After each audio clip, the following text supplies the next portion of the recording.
Oke, assalamualaikum kawan-kawan. Saya lagi retesting lagi ini untuk Arduino MIDI drum ya.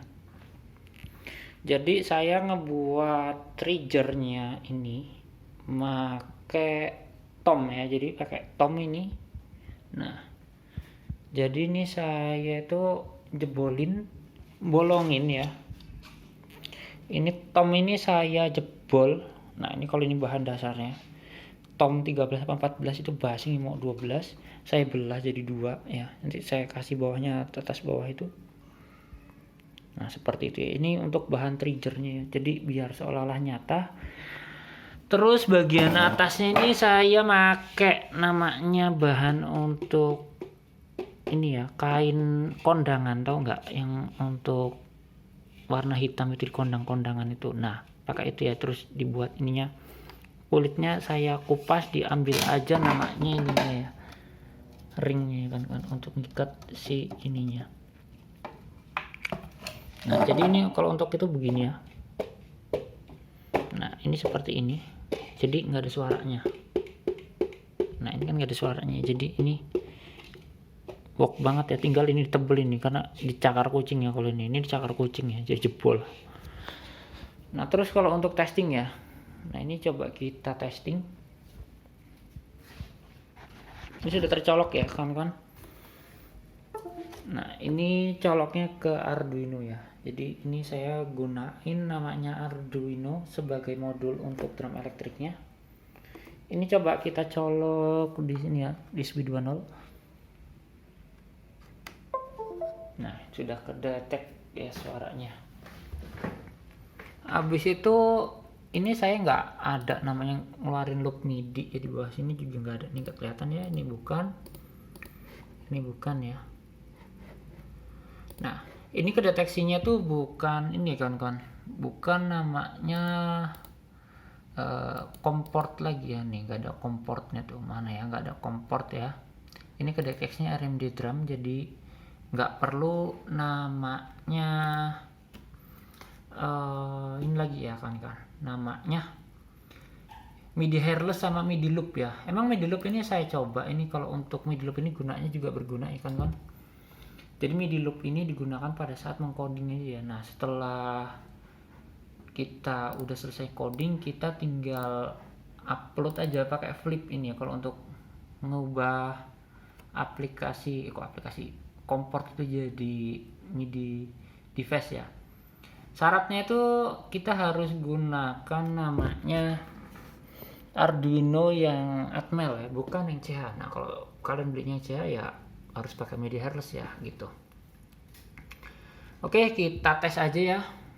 Jadi kita buka ininya, pilih aja jangan yang MIDI loop ya. Kalau MIDI loop ini harus MIDI hairless. Nah kalau MIDI drummer seperti ini ya. Nah kalau kekurangannya memang kalau pakai MIDI loop itu dia itu kadang suka error. Nah kalau misalkan pakai MIDI hair ini dijadikan MIDI device, dia itu lebih stabil ya kan. Jadi seperti ini nih. Untuk ini saya ini masih nyari ya titik tepatnya kalau untuk ini kan. Jadi kadang itu nggak pas ya, ini harus, nah ini posisinya ini nggak boleh jauh-jauh dari sini ya. Jadi kalau untuk ketepatan ini harus ngambang gini, jadi nggak boleh ketekan, nggak boleh itu, karena dia itu sensitivitasnya harus tinggi ya. Mau taruh mana sini aja bisa ya mungkin ya. Ini coba bentar ya, slow.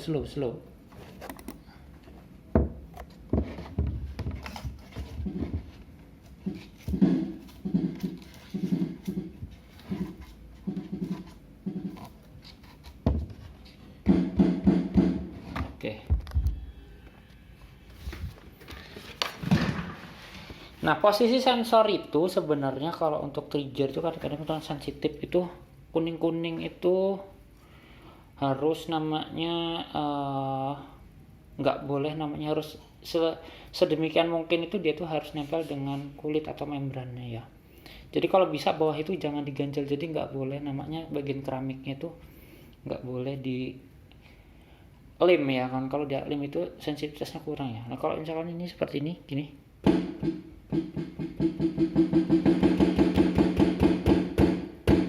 Nih kan ya, velocity ya kan kawan, ini ada velocity-nya.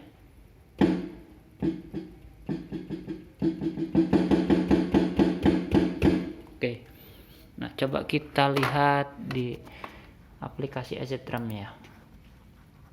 Kita buka map window-nya ya. Nih map window ya. Nah kan turunkan ya, open. Nah di sini kelihatan ya, di sini.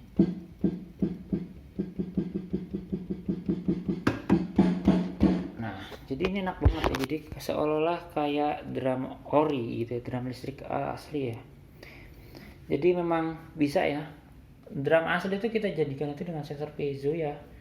Gunain yang 35 mili ya kawan-kawan, jadi lebih enak yang 35 mili daripada kita gunain yang 20. Ini 20 mili apa ya, 24 ya. Oh dia 27 ini ya, ini kan 27 ya, ini 27.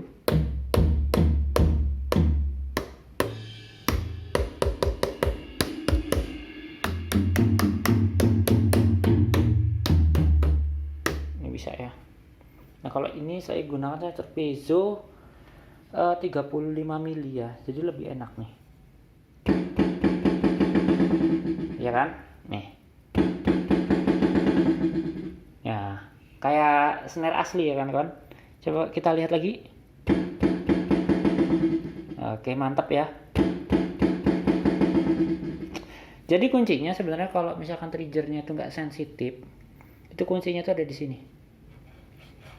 Jadi dengan mungkin itu ininya triggernya ini apa, sensor ini piezo ini didekatkan oleh membran. Tapi kalau bisa ini dilapisin sama itu styrofoam, terus bawahnya dilapisin lagi oleh busa ya, busa kasur busa itu biasanya untuk gajal, tapi bawah itu ngambang ya. Jadi ini harus ngambang posisinya, jadi sensor itu bisa bergetar baru dia bisa mendapatkan namanya sensor getarannya ya.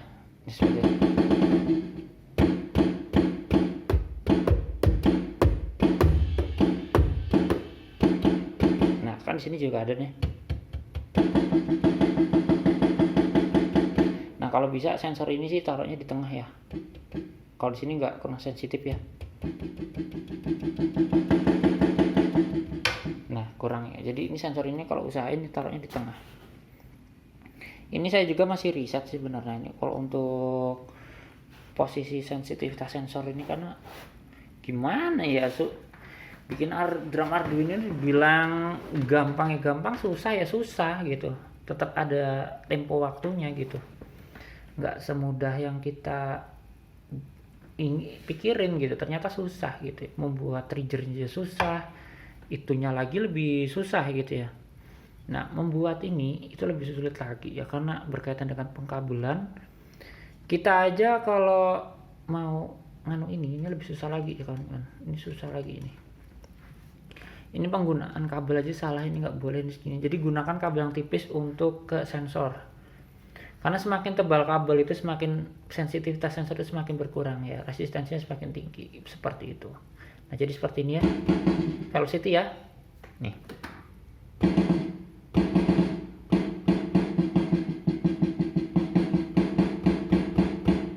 velocity-nya ya bro, mantap.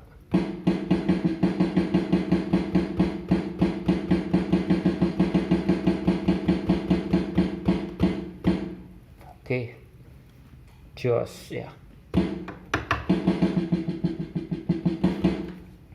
Oke, jadi kalau yang ingin belajar cara membuat drum Arduino ini, kalian itu langsung aja hubungin di YouTube-nya Rahmat Ilahi Official ya, karena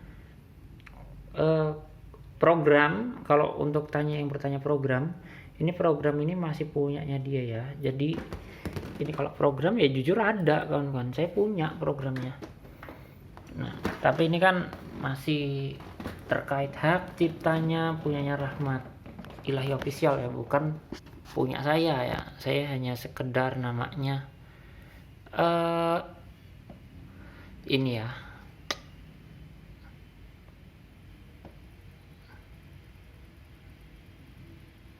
Aduh macet bro.